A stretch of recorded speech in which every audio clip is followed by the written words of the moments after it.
2024 చాలా ఉత్కంఠంగా ఎలక్షన్స్ జరిగినాయి. ఎందుకంటే 4వ తారీఖున అందరూ టీవీలకి అయితే అంకితం అయి ఉన్నారు. కానీ అనుకున్న మీద ఎందుకంటే ఎవరు ఊహించని విధంగా చాలా టఫ్ అనుకున్నారు. కానీ అధిక మెజారిటీతో టీడీపీ ఇన్ని సీట్లు వచ్చి అసలు అపోజిషన్ లేనంతగా బీట్ చేస్తుంది అనేది అయితే ఎవరు అనుకోని ఊహించని పరిస్థితులు విన్ అయితే అయ్యింది. అయితే ప్రస్తుతం అసలు ఇప్పుడు రాజకీయాలు ఎలా ఉన్నాయి? అసలు నిజంగా ఆంధ్రప్రదేశ్ డెవలప్మెంట్ అవుతుందా? సంక్షేమ పథకాలు ఉంటాయా ఉండవా? కక్షపూరిత రాజకీయాలు ఇప్పటి నుంచి మళ్ళీ ఇంకా మొదలవబోతున్నాయి. ఎన్నో డౌట్స్ అయితే ఉన్నాయి.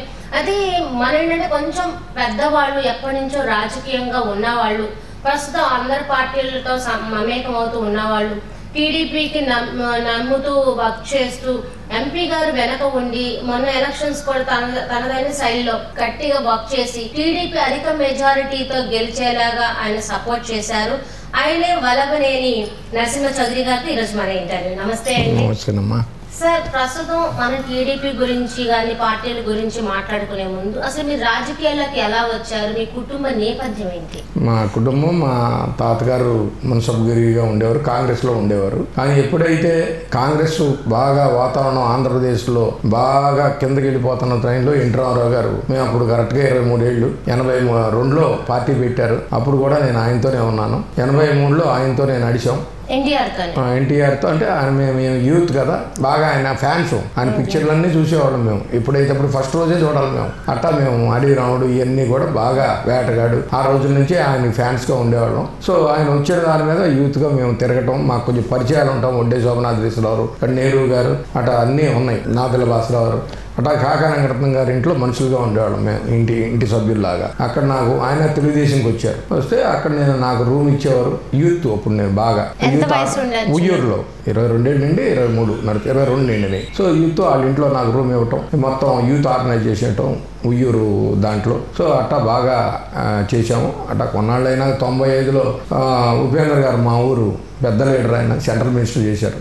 రావడంతో ఆయనకి పొలిటికల్ సెక్రటరీగా చేశాం.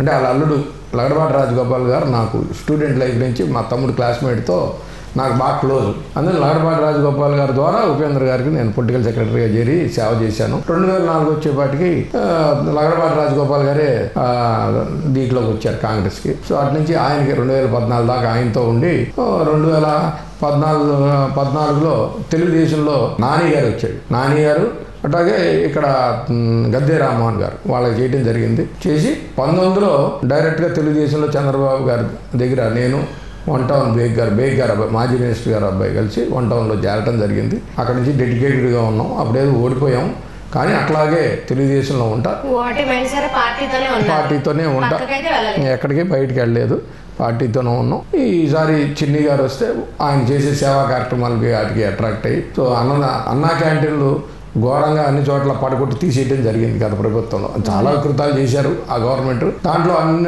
క్యాంటీన్లు తీయడం కూడా ఒకటి. సో దాని మీద ఈయన ఈ పరిధిలో, ఎన్టీఆర్ జిల్లా పరిధిలో అన్న క్యాంటీన్ లాగా చక్కటి ఆహారాన్ని పేద ప్రజలకు వేడివేడిగా ఇంట్లో ఎట్లా ఉంటుందో క్వాలిటీ, చిన్ని కేసినేని శివనాథ్ గారు చిన్ని గారు తన సొంత డబ్బులతో చక్కగా చేస్తే పేద ప్రజలు, ఆటో వాళ్ళే అవని భోజనాలు ఒక పూట తినేవాళ్ళు కూడా తింటా, కళ్ళంటే నీళ్లు పెట్టుకుంటా, చాలా టీవీల్లో చూసి బయట తిరుగుతా అట్రాక్ట్ అయ్యాను. అట్లాగే ఈయన కిడ్నీ బాధితులు అవని, క్యాన్సర్ బాధితులు అవని, రూరల్లో కానీ సిటీలో కానీ చాలా మెగా క్యాంపులు పెడతా, సొంత డబ్బులు క్యాష్ కూడా ఇస్తా.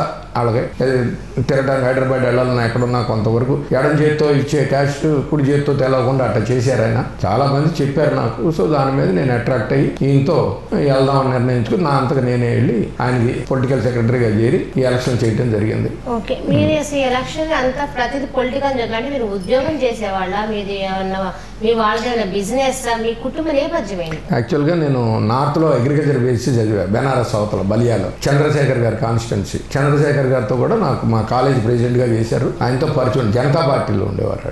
సో అక్కడి నుంచి వచ్చినాక మా నాన్నగారు వాళ్ళు లారీల ఫైనాన్స్ ఉండేది, హైర్ పర్చేజ్, దాంట్లో ఉంటానే ఈ పార్టీలో తిరుగుతూ ఉండేవాడిని. బిజినెస్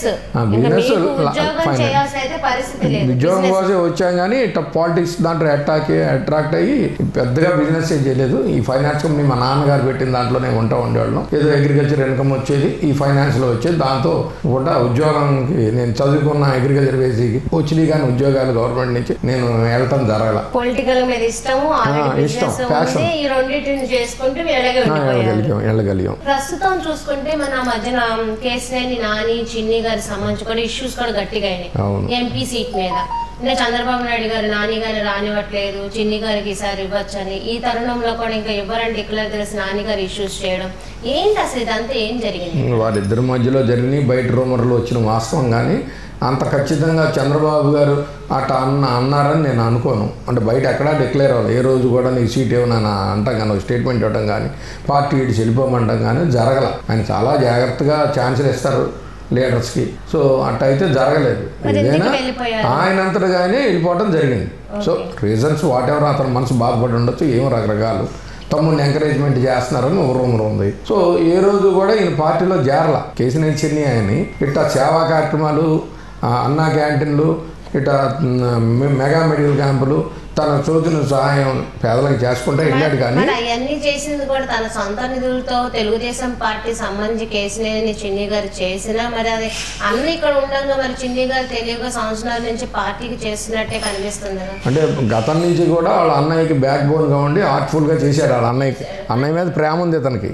సంవత్సరాల నుంచి ఈయన ఓన్ గా మొదలెట్టేశారు. ఓన్ గా అంటే సేవా కార్యక్రమాలు చేశారు కానీ పార్టీలో చేయలే ఆయన. సో ఏదైతే ఇది వాళ్ళ ఇద్దరిలో కొంచెం చిన్న చిన్న తేడాలు ఉండి దీనికోసమే వస్తున్నాడని అతను అనుకుని ఉండొచ్చు. సో కానీ ఇతను ఏ రోజు కూడా పార్టీలో చేరని, నాకు పార్లమెంట్ ఇవ్వండి ఏ రోజు కూడా స్టేట్మెంట్ ఇవ్వాలా, పైన నాయకత్వానికి అప్లికేషన్ పెట్టిన ప్రెజర్ పెట్టలేదు. అతను చేసుకుంటా పోయాడు అంతే. అది తెలుగుదేశం కింద తెలుగుదేశం పార్టీ కిందకి సపోర్ట్ చేస్తా. కేసినేని నాని అంటేనే వెనక కేసినేని చిన్ని గారు ఉన్నారు, బోన్ అనేది తెలుసు. యాక్చువల్లీ ఇప్పుడు చిన్ని గారు ఏం చేసినా సరే నాన్నగారి పేరు మీద చేయాలి.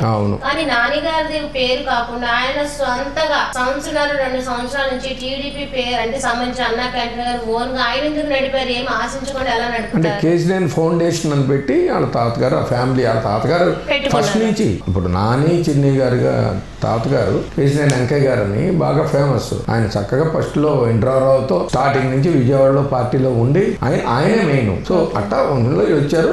నాని గారికి 2 సార్లు టికెట్లు ఇచ్చారు, 3ఓసారి అంటే హ్యాట్రిక్ వచ్చేది. ఆయన అంతా ఆయనే వెళ్ళారు. తమ్ముడిని వచ్చాడు, తమ్ముడిని ఎంకరేజ్ చేస్తున్నారు అనుకున్నాడు ఆయన. సో వాళ్ళు ఎక్కడ చంద్రబాబు గారు నువ్వు వెళ్ళిపో అతనికి ఇస్తామన్న మాట రాలా, డిక్లేర్ చేయలేదు. ఎప్పుడైతే తిని వెళ్ళిపోయాడో అప్పుడు కూడా ఈయన చేరలేదుగా, వెళ్తా ఉన్నారు. తర్వాత చేరారు, అప్పుడు ఇచ్చారు చివరిలో. ఓకే, ఈ ఎలక్షన్ చూసుకుంటే నరసింహ చౌదరి చాలా కీలక పాత్ర, ఎంపీ గారు వెనక ఒక బ్యాక్ బోన్ గా వర్క్ చేశారనేది విన్నాము. అయితే ఏం వర్క్ చేసుకున్నారు మీరు? ఇప్పుడు నాకు ఉపేంద్ర గారి దగ్గర నుంచి, లగడపాటి రాజగోపాల్ గారి దగ్గర నుంచి నాకు ఇచ్చిన ఆశీస్సులు వాళ్ళిద్దరూ మ్యాక్సిమం నన్ను ఎంకరేజ్ చేశారు. నాకు ఫస్ట్ అప్పట్లో కాంగ్రెస్ లో ఉండేవాడిని కదా, వాళ్ళు కాంగ్రెస్ పార్టీలో ఎంపీలు అయ్యారు. 2 సార్లు ఉపేంద్ర గారు గెలిచారు, ఒకసారి ఓడిపోయారు గద్దెరామన్ మీద. అలాగే రాజగోపాల్ గారు, ఉపేంద్ర గారు 96, 98, 99, 96, 99లో గెలిచారు, 99లో ఓడిపోయారు. సో రాజగోపాల్ గారు 2004, 2009లో 2 సార్లు గెలిచారు. అంటే 5 ఎలక్షన్లు వాళ్ళతో పూర్తి అనుభవం. ఆ కింద బడుగు పేద విభిన్నమైన మనుషులు, కులాలు, వర్గాలు, మతాలు అందరూ నాతో నేను బాగా టచ్. సిటీలో ముఖంగా, ఎందుకంటే రూరల్లో పెద్ద పెద్ద లీడర్షిప్లు ఉంటాయి. పై ఎత్తాళ్ళు అందరూ, పై లీడర్స్ అందరూ టచ్లో ఉండేవారు. కింద గ్రాస్ రూట్ వాళ్ళే చూసుకునేవారు. ఇక్కడ విజయవాడలో ప్రత్యేకంగా గ్రాస్ రూట్ నుంచి పై దాకా చాలా మంది నాతో మమేకం అయిపోయారు. ఆ అనుభవంతో ప్రత్యేకంగా వైసీపీకి వెళ్ళిన ఓట్లు అందరూ కూడా నాకు అట్రాక్ట్ అయ్యారు. అది నేను కొంచెం చిన్ని గారికి నా సాయి శక్తుల మ్యాక్సిమం ఇటువైపు తిప్పదాని దాంట్లో మ్యాక్సిమం ప్రయత్నం చేశాను. అసలు నేను చెయ్యకపోయినా ఈ భారీ మెజార్టీలో వచ్చేసేవారు. ఆ అవకాశం చిన్ని గారే నాకు ఇచ్చారని నేను అనుకుంటున్నాను. అసలు టీడీపీ పక్క ఈ 24 వస్తుందని మీరు అనుకున్నారా? అసలు ఫస్టే అనుకున్నాం. ఎందుకంటే ఏంటంటే ప్రధాన కారణం ఈయన అసలు ప్రజలకు వ్యతిరేకంగా వెళ్ళిపోతున్నాడు జగన్ గారు. ఒకటి కాదు, ఇది కాదు. ప్రత్యేకంగా ఏంటంటే అసలు అభివృద్ధి అనేది అసలు ఆలోచన కాదు. గుంటలకు రోడ్డు లేవు, పాడు లేవు, ఏదో బటన్లు నొక్కుతున్నాను అనుకుంటానే ఉన్నాడు. కానీ చిన్న అభివృద్ధి కార్యక్రమం కానీ ఏమి, పోలవరం ఇదిగో చేస్తానని 0 చేసాడు. స్టేట్ మొత్తం రోడ్స్ ఎంత అధ్వానమైనా కనీసం దాని మీద కొంతైనా వేద్దామన్న అసలు ఆలోచన కానీ దాని గురించి ఇది లేదు. ఏదో ఇచ్చేస్తున్నాను డబ్బులు, అందరూ మాకు వేస్తారు అని అనుకున్నాడని నేను అనుకుంటున్నాను. అసలు జగన్మోహన్ రెడ్డి ఓటమికి కారణాలేంటి, టీడీపీ గెలుపుకి కారణాలేంటి? ప్రత్యేకంగా చెప్పాలంటే జగన్మోహన్ రెడ్డి గారి మీద వాళ్ళ మంత్రులు వాళ్ళకే వెళ్ళి కలవాలంటే భయోత్పాదకమైన పరిస్థితులు తీసుకొచ్చాడు ఆయన. ఇంటర్వ్యూలు ఎవరు సరిగ్గా కలవరు, వాళ్ళ ప్రశ్నలు చెప్పుకోవడానికే ఛాన్స్ ఇవ్వాలి. అంత అసహనంగా వాళ్ళ నాయకత్వం ఏం చేయాలి. అట్లా కింద క్యాడర్ వాళ్ళ బట్టి కింద క్యాడర్ కూడా చాలా సస్పిషియస్గా ఉన్నారు. అట్లాగే వాళ్ళు మంచి క్వశ్చన్ అడిగారు, ఓటమికి కారణం ఏంటి అని. ప్రధాన కారణం వాళ్ళు డెవలప్మెంట్ మీద ప్రజల పరిపాలన మీద పెట్టకుండా సో వాళ్ళు ఇచ్చిన వాగ్దానాలు కూడా చాలా వరకు చేయలేదు. అది పక్కన పెట్టారు. మెయిన్ ఓడిపోవడానికి కారణం పవన్ కళ్యాణ్ గారు. అందరం సోషల్గా జీవితాల్లో ఉంటాం. మాట మేలితే అతన్ని నువ్వు ప్యాకేజ్ స్టార్ అని ఓకే 3 పెళ్ళిళ్ళు ప్యాకేజ్ 3 పెళ్ళిళ్ళు చాలా మంది సమాజంలో పడవ మూడికి పెళ్ళడానికి రకరకాల కారణాలు కొన్ని వందల కారణాలతో విడిపోతూ ఉంటారు. విడాకులు ఇచ్చారు, పెళ్లి చేసుకున్నారు. అది పర్ఫెక్ట్ ప్రాసెస్, లీగల్గానే వెళ్ళాడు ఆయన. దాన్ని అసలు అది పెద్ద కుట్రలాగా ఇక అదే పని 3 పెళ్ళిళ్ళు ప్యాకేజ్ స్టార్. సో ఆయన శ్రేణులన్నీ అది రోజు పొద్దున్నే చూడటం, సాయంత్రం చూడటం, మధ్యాహ్నం చూడటం చూసి వాళ్ళు కడుపు రగిలిపోయి ఈ పరిస్థితులకు తీసుకొచ్చారు. అటాచ్మెంట్ అయిపోయారు. ఈయన్ని ఓడించాలి ప్రభుత్వాన్ని అనే దాకా తెచ్చిన ప్రధాన కారణం నేను కనిపెట్టింది అది ఒకటి. రెండోది అసలు చంద్రబాబు గారు అనేది నిజాయితీగా ఇప్పుడు డెవలప్మెంట్కి ప్రజల కోసం ఫ్యూచర్ కోసం మ్యాక్సిమం ఆలోచించే బ్రహ్మాండమైన ఎక్స్పీరియన్స్ ఉన్న సీఎం ఆయన తీసుకొచ్చి రింగ్ రోడ్ అని అదని ఇదని తీసుకెళ్లి ఆయన్ని కేసులో పెట్టారు. సో ఎన్ని రోజులు ఎండాకాలంలో పెట్టారు. అసలు చిన్నగా ఆలోచించేవాళ్ళు కాదు కదా. కొన్ని దేశాల్లో జనాలు కూడా రెవల్యూషన్ వచ్చేటట్టు చేసి అందరూ దానికి ఎదురేది అన్ని దేశాల్లో, చాలా దేశాల్లో, ఇక్కడ లోకల్గా వదిలేండి, చాలా ఇతర దేశాల్లో, ఎన్ని దేశాల్లో, ప్రపంచ దేశాల్లో కూడా ఈయన మీద ఒక ఉధృతమైన వాతావరణం తెచ్చింది కూడా జగనే. అంటే జగన్మోహన్ రెడ్డి పరిపాలన మీద కంటే చంద్రబాబు నాయుడు జపం చేయడం ఎక్కువడం వల్ల టీడీపీ వచ్చిందేమో. దాంట్లో అనుమానం అంటే చేశారు, అదొక కారణం, మెయిన్ కారణం. చంద్రబాబు నాయుడు జపం చేయడమే, చంద్రబాబు అనడమే పని జగన్మోహన్ రెడ్డి. చంద్రబాబు గారు పవన్ కళ్యాణ్ ఇద్దరిని టార్గెట్ చేశాడు. అసలు నువ్వు చేయాల్సిన మంచి పనులు చేయాల, పోలవరం పూర్తి చేయాల, ఎంతో మందికి ఎన్నో చెయ్యాలా, రాజధాని నాశనం అంటే విధ్వంసం చేయడంలో స్పెషలిస్ట్ అని చూపించాడు. ఎవరు కూడా చేయలేరు, అది రికార్డే. ఆంధ్రాకి చివరి దాకా కూడా అసలు రాజధాని ఏంటంటే చెప్పలేని పరిస్థితి తెచ్చుకున్న ఘనత రికార్డు జగన్. అది ఎవరి వల్ల కాదు. సో మెయిన్ అసలు బ్రహ్మాండమైన లీడర్ను పట్టుకుని అత అరాచకం చేశారే అని అన్ని వర్గాల్లో కుల మతాలకు అతీతంగా అందరూ రివోల్ట్ అయ్యారు. అలాగే పవన్ కళ్యాణ్ అతనిగా భిన్న మతాలు భిన్న కులాల్లో విపరీతమైన ఫాలోయింగ్ ఉంది. ఎస్సీ ఎస్టీ మైనారిటీ నేను చూసా, నేను బాగా జనాల్లో తిరిగేవాడిని. అందరూ కూడా అసలు ఏంటనే దాని మీద వెళ్ళారు. పైగా ఈ 3 పేళ్లాలు ప్యాకేజీ ఆయన సొంత డబ్బులు ఎంత ఖర్చు పెట్టాడు. ఈయనేమి ఎవరిది ఏం ఖర్చు పెట్టలేదు కదా. వాళ్ళ నాన్న ఇచ్చినాయి, తాతలు ఇచ్చినాయి, గవర్నమెంట్ ఇస్తానని కూడా ఇవ్వాల. చదువుకుంటే ఇంట్లో అందరికీ ఇస్తాన్నాడు, ఒక్కడికే అన్నాడు గెలిచిన. ఇటువంటి తప్పులు ప్రజలు చాలా తెలివైనాళ్ళు. ఇతను చేసిన మొత్తం చక్కగా చూసుకుంటూ వచ్చారు. బయటపడితే ఎక్కడ ఇతను చేసే అరాచకాలు, ఇతన్ని వెనకాల గోండాయిజాలు ఇవన్నీ చూస్తా భయపడతా ఇలా వాలంటీర్లో పెడితే ఏం చేసి మన వచ్చే స్కీములు తీస్తారని పాపం పేదవాళ్ళు ఏమి చెప్పలేక బయటికి చెప్పలేక అట్టా భరిస్తా చక్కగా బయట పడకుండా భయపడ్డారు. ల్యాండ్ టైటిలింగ్ యాక్ట్ కి అసలు చిన్న పూర గుడిసాడు కానించి పై ఆడు దాకా ఈడు ఏం చేస్తాడు, అది ఏం చేస్తాడు భయపడిపోయి లాస్ట్ వారంలో అసలు అంటే 4-5 రోజుల్లో ఈ భయం వీళ్ళు చేసిన అరాచకాలు అన్నీ పెట్టి సైలెంట్గా తీసి ఇది ఎవడు ఊహించలా, అది ఎవరికి చెప్పలా. వాటర్ అప్పుడు దాకా ఇది వస్తుందా అది వస్తుందా అని అనుకుంటానే ఉన్నారు. సైలెంట్ వాటర్ చక్కగా వెళ్ళి వేసారు అని బుద్ధి చెప్పారు. అసలు అపోజిషన్ లేకుండా అసలు టీడీపీ ఎందుకు గెలవడానికి ఎక్కడ 151 ఎక్కడ 11 అన్నారు కదా. 151 సీట్లు అపోజిషన్ జగన్మోహన్ రెడ్డి రేపు రోజున అపోజిషన్ కూడా ఉండదా, 3 కూడా పోతాను కూడా ఒక రకంగా అసెంబ్లీలో అన్నం కూడా చూసాము. మరి ఈ రోజున లేకుండా పోయింది. మరి జగన్మోహన్ ఎందుకని ఆలోచించుకోలేదంటారా?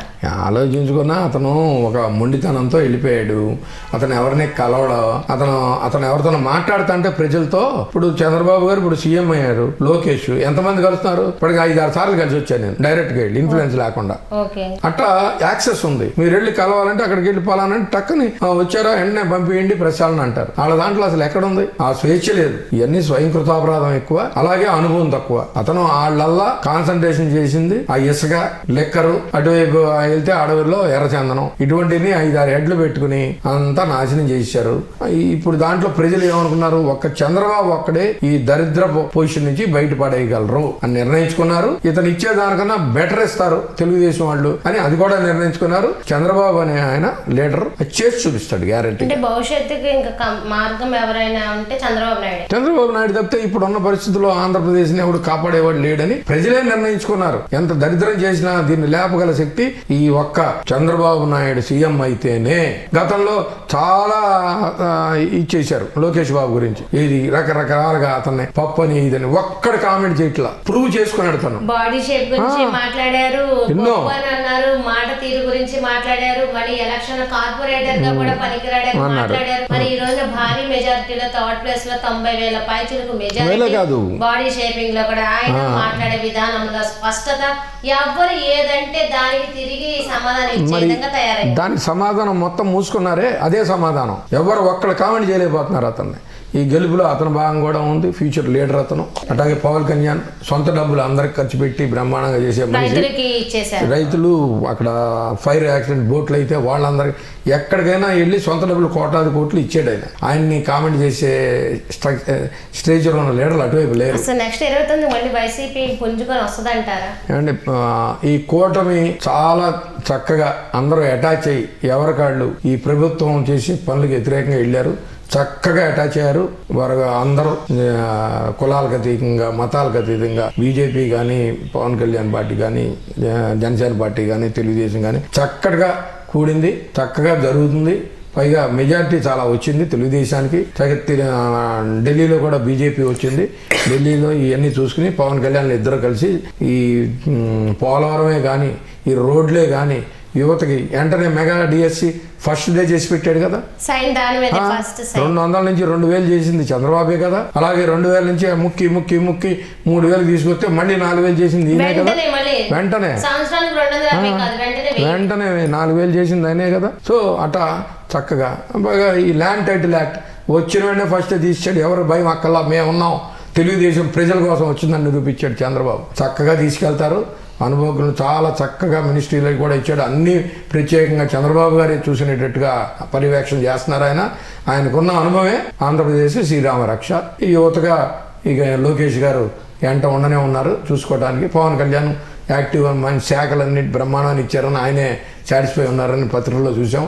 ఆయన కూడా చాలా రూరల్ వాళ్ళకి చక్కగా చేస్తారు, ప్రూవ్ చేసి ఈ పథకం కూడా రాకుండా చేస్తారేమో నా అనుమానం. ఓకే, ఇప్పుడు వైసీపీ గతంలో ఉన్నప్పుడు టీడీపీ మీద కక్షపూరిత రాజకీయాలు చేసింది అనేది వింటున్నాం. మరి ఈరోజు టీడీపీ వచ్చింది కదా, మరి వైసీపీ వాళ్ళు అప్పుడు అంటే వాళ్ళు పగలగొట్టారు సెంట్రల్ ఆఫీస్ అనేది వింటున్నాము, పగల ప్రజావేదికను ఇలా చేశారని చాలా అరాచకాలు, మహిళల మీద అత్యాచారాలే కానీ ఇప్పుడు సుధాకర్ డాక్టర్ రకరకాలు చెప్పాలంటే ఇవన్నీ చేశారు కదా. మరి టీడీపీ రేపటి రోజున ఈ కక్ష తీర్చుకునే విధంగా ప్రతిది ఎప్పుడు అడిగేస్తాను. వైసీపీ నాయకులు కూడా చాలా మంది భయపడుతున్నారు, ఇళ్లలోంచి కూడా రావట్లేదు, అమ్మో అని చెప్పి భయపడుతున్నారు. మరి ఇక్కడ చూసుకుంటే సైలెంట్ గా ఉంది, ఇంతవరకు ఏం జరగట్లేదు. ఏం జరుగుతుందంటారు నెక్స్ట్? అసలు చంద్రబాబు గారు అనే క్యారెక్టర్ గొడవలకు కానీ మర్డర్లకు కానీ అసలు పొరపాటున లీగల్ గా ఉన్న థింగ్స్ పర్ఫెక్ట్ గా లీగల్ గా ఉంటేనే ఎంకరేజ్ చేస్తాడు. ఆ మనిషే డెవలప్మెంట్ లీగల్, పర్ఫెక్ట్ గా లీగల్. ఇల్లీగల్ గా చాలా రకరకాలు జరిగినాయి. అవన్నీ నిగ్గు తేల్చడంలో స్పెషలిస్టులు ఉన్నారు. అట్లాగే లోకేష్ రెడ్ బుక్ అని పెట్టిందంటే దాంట్లో రెడ్ బుక్ అనేది ఏం లేదు. ఇల్లీగల్ గా చేసినవి అన్ని నోట్ చేసుకున్నాడు, అవి నిగ్గు తేల్చాలి. అంటే ఇప్పుడు ఇల్లీగల్ గా చాలా మంది ఇప్పుడు 100 కోట్లు 100 కోట్లు వేల కోట్లు కూడా ఇల్లీగల్ ఉన్నాయి. ఇప్పుడు అవన్నీ వస్తాయంటారా? ఏదైనా ఇల్లీగల్ చేసినవి అన్ని కూడా బయటకు వచ్చేదాకా దానికి శిక్ష పడేదాకా చంద్రబాబు గారు కానీ లోకేష్ కానీ పవన్ కళ్యాణ్ కానీ ఒప్పుకోరు. వాళ్ళు అటువంటి మనుషులు, నిజాయితీ అయిన మనుషులు. వాళ్ళు డెవలప్మెంట్ చేద్దాం, ఆంధ్ర రాష్ట్రాన్ని బాగుపరుచుదాం అని వచ్చిన మనుషులు కాబట్టి ఖచ్చితంగా దానికి అన్యాయం చేసిన వాళ్ళందరికీ శిక్ష పడేటట్టు చేస్తారు. రాష్ట్రం అప్పు 14 లక్షల కోట్ల దాకా ఉన్నదే అంటున్నారు. మరి అంటే ఈ ఇల్లీగల్ సంబంధం చేసినవన్నీ ఇప్పుడు లోకేష్ గారు రెడ్ బుక్లు ఇవన్నీ ఇల్లీగల్గా చేసిన అమౌంట్ అంతా తీసేసి ఇప్పుడున్న రాష్ట్ర బడ్జెట్ను కూడా స్పెషల్ స్టేటస్ చేసే విధంగానే ఎలా ఉండబోతుందంటారు? అంత స్పెషల్ స్టేటస్ అనేది ఢిల్లీను ఈయన చంద్రబాబు గారు ఇదివరకు ఏదో అన్నారు ఆల్రెడీ. అదేదో 4-5 లక్షల కోట్లు డెవలప్మెంట్కి కావాలని. అది పెద్ద లెవెల్లో ఆయన తీసుకోవాల్సిన నిర్ణయాలు. ఏదైనా ఆయన ఆంధ్రప్రదేశ్ ప్రజలకి బాగు కోసం డెవలప్మెంట్ కోసం ఒక ఖచ్చితమైనది. పైగా తోడుగా పవన్ కళ్యాణ్ గారు కూడా ఉన్నారు, బీజేపీ కూడా వీళ్ళ కూటమిలో ఉంది. వాళ్ళు సహకారం అందిస్తారు.